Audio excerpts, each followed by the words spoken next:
السلام علیکم، میں ہوں شیخو۔ آج کی بلاگر بیٹھک میں کچھ مغلیہ دور کی باتیں بشکریہ مہتاب عزیز صاحب۔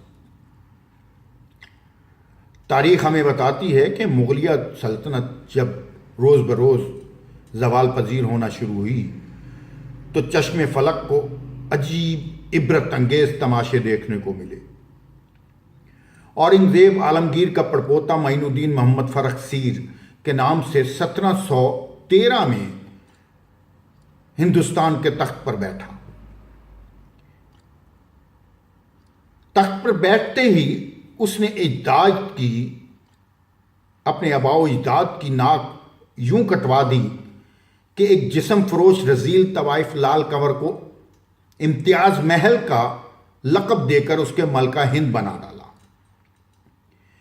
اس کے بعد جری جنگجوؤں کی جگہ ملکہ ہند کے توسط سے، اس کے مشورے سے بانکے، سارنگی نواز، طبلہ نواز، مراسی حکومت کے کلیدی عہدوں پر، اہم عہدوں پر فائز کرنا شروع کر دیے اور کر دیے گئے۔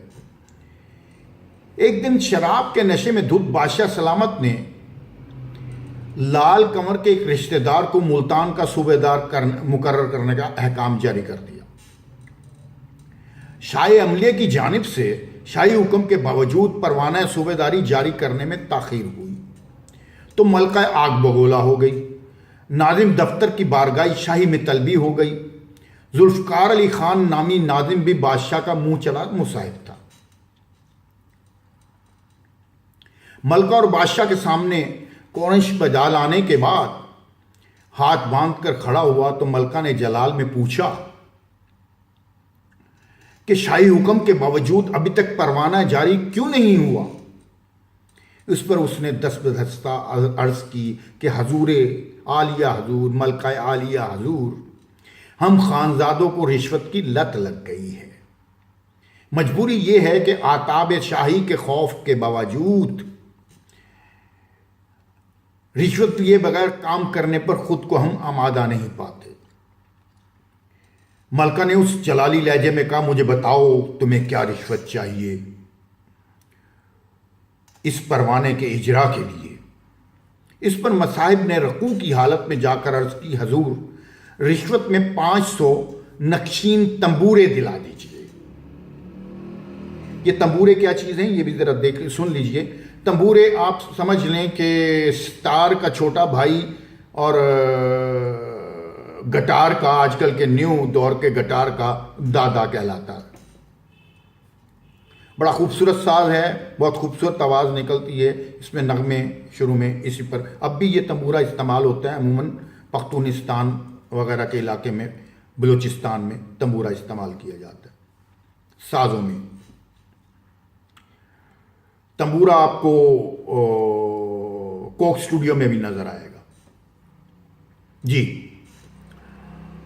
تو ملکہ نے اس جلالی لہجے میں کہا کہ کیا رشوت چاہیے تمہیں؟ اس نے کہا جناب 500 نقشین مجھے تنبورے لا دیجئے۔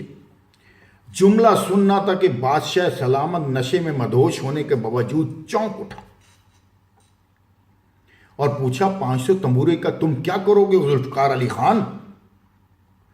خان صاحب نے ایک بار پھر جھک کر عرض کی جب سے، اور کہا، حضور معاف فرما دیجئے، جب سے عالم پناہ نے کار سلطنت ملکہ عالیہ کے معزز خاندان کے افراد کے سپرد کرنا شروع کر دیے ہیں، ہم خاندانوں کے کام کرنے کا کوئی کام ہی نہیں رہ گیا۔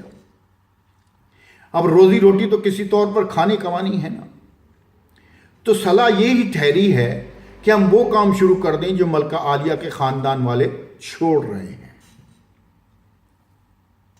اسی لیے تنبورے بہت بطور رشوت طلب کیے ہیں۔ خیر، یہ تو ایک ماضی کا قصہ تھا، ماضی کی سچی کہانی تھی، لیکن ہمارا آج بھی حال کچھ اس سے زیادہ مختلف نہیں ہے۔ اگر آپ دیکھیں حکومتی اداروں کی کارکردگی اور ان کی طرف سے منعقد کردہ تقریبات کو دیکھ کر اندازہ ہوتا ہے کہ پاکستان پر بھی ڈوم، ڈھاری، بھانڈ، بھڑوے، مسخرے، لچے، شودے، رجلے، خجلے، چور، ٹھگ، اچکے اور اٹھائی گیرے حکمران اور ان کے مسائل ہیں۔ اللہ ہی خیر کرے۔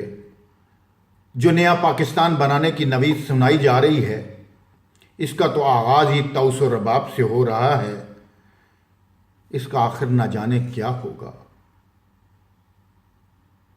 ایک بار پھر شکریہ مہتاب عزیز کا۔